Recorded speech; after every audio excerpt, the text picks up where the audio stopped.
Yesterday was the first time all postseason that I finally got to engage in the postseason atmosphere because I live in Las Vegas, and don't get me wrong, I love Nevada. I love living in a state that doesn't have state income tax. There's a lot of benefits, but when it comes to having a postseason in which it's cold, I don't get that. And yesterday it finally got to 70 degrees, so it felt a little bit cold for me, and I got pumped up because yes, this is postseason baseball, cold weather, long sleeves, everything included. So I was pretty pumped up to watch game number 3 as the Dodgers win pretty easily. We're gonna go ahead and break down the entire game. Uncle Charlie, he had his worst start in over 2 years of playoff baseball. Randy Arozarena, even though the Rays lost, he is making Major League Baseball history both as a rookie and just a regular baseball player. He joins Barry Bonds in a conversation.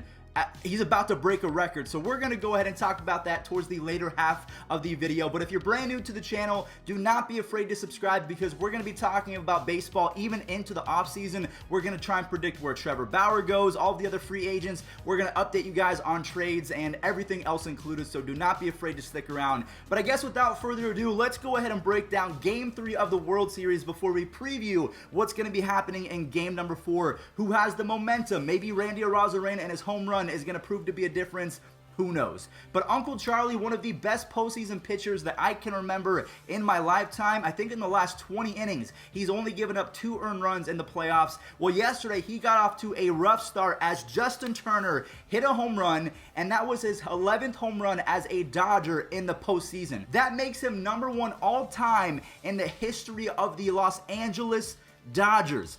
Jackie Robinson didn't do it. Steve Garvey never did that. Any other prodigious power hitter that you can think of does not have more home runs in the postseason than Justin Turner, which is crazy to say because he did not start his career with the Dodgers. I believe he was on the Mets first. They really changed the trajectory of his career, and then the 3rd and the 4th inning happened to Charlie Morton as Max Muncy, Austin Barnes, and Mookie Betts, they make it 5-0. Charlie Morton, his final stat line is 5 earned runs, which was easily his worst start in the last 2 years. Again, in his last couple starts combined, he only gave up 2 earned runs. In one single start in Game 3 of the World Series, he gives up 5. Now, on the other side of the bump, we have Walker Buehler.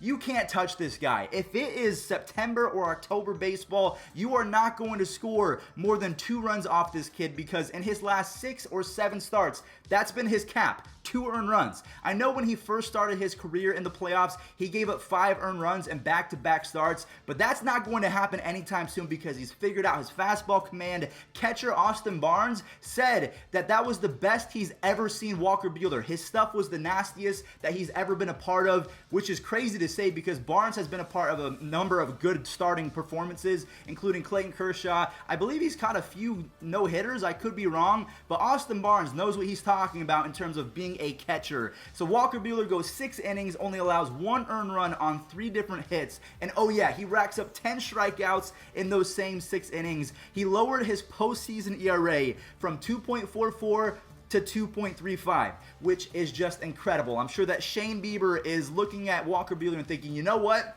If Walker Buehler can give up 5 earned runs in back-to-back starts to start his postseason career, maybe I can come back from giving up 7 earned runs against the Yankees in game number 1. But I'm going to ask you a question. Do we think that Walker Buehler is the number 1 starter? Is he the ace for the Dodgers? He says that he's not because he agrees that Clayton Kershaw is one of the best pitchers to ever exist, and he will never be number 1 on the Dodgers until Clayton Kershaw is off the squad, whether it's because he's on a different team or he retired. He won't be number 1 until that moment. And I saw your interview earlier today. You never was the number 1 starter. It's obvious you're the number 1 starter of the Dodgers. What took so long?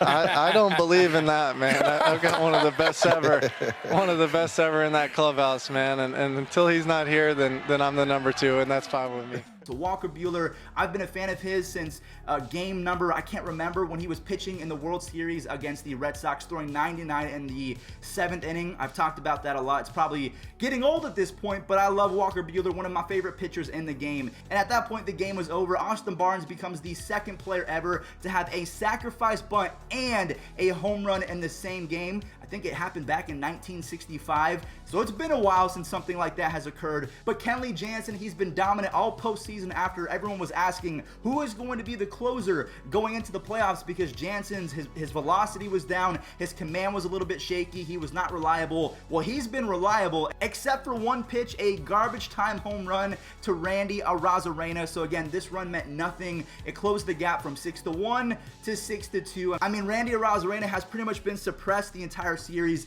but with that home run, his 8th of this playoffs, he ties Barry Bonds, Nelson Cruz, and Carlos Beltran. Now, say what you want about those three guys because Barry Bonds and Nelson Cruz, they were involved in some off-the-field activities. Carlos Beltran, I'm not sure if anything like that transpired with him. He was one of the best. I mean, the only reason why people don't like Carlos Beltran current day is because he was involved in the Astros cheating scandal. But when he was playing, he was one of the most respected players in baseball, easily one of the best cards ever in MLB The Show. So the fact that rookie Randy Arozarena has 8 home runs and joins Bonds, Cruz, and Beltran, that is some serious company. Also, speaking of great company, with that 23rd base hit, he passes Derek Jeter for the most hits in a single postseason by a rookie. All right, back to the home run talk. And if he hits his 9th home run, which I think that he's going to do, he will be #1 ever. Babe Ruth, Mickey Mantle, Hank Aaron, Barry Bonds, Albert Pujols, Jim Thome, Willie Mays, Ken Griffey Jr., he would have more home runs in a single postseason than any of them. And it's his first season. That is crazy. I'm going to pat myself on the back because I've been calling this since last year. So if you need predictions on who's going to be a star, ask me, because I remember I was in chemistry and my buddy, my chemistry partner, he was creating a fantasy baseball team, and I said, hey man, you should pick up this kid named Trevor Story.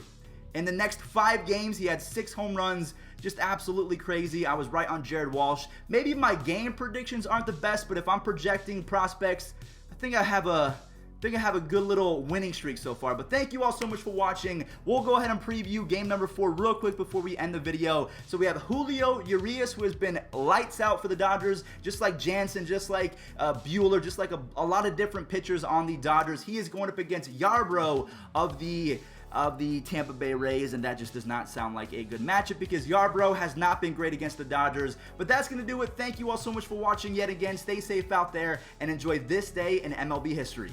Peace out. Count 0-2. The only difference was that he could make better pitches away. When Jackson learns to do that, I hate to be hitting in the American League. Well, Danny Jackson says, take that, Worrell. I'll strike at the side as well. And he does. And a shot into left center field. Pedroia off the top of the wall. It's gone. Home run. Dustin Pedroia. 1-0. Red Sox on top. 2. The 2-0 wasn't activated until the 3rd week of August. Into center. At the wall. Another. Pablo Sandoval with a 3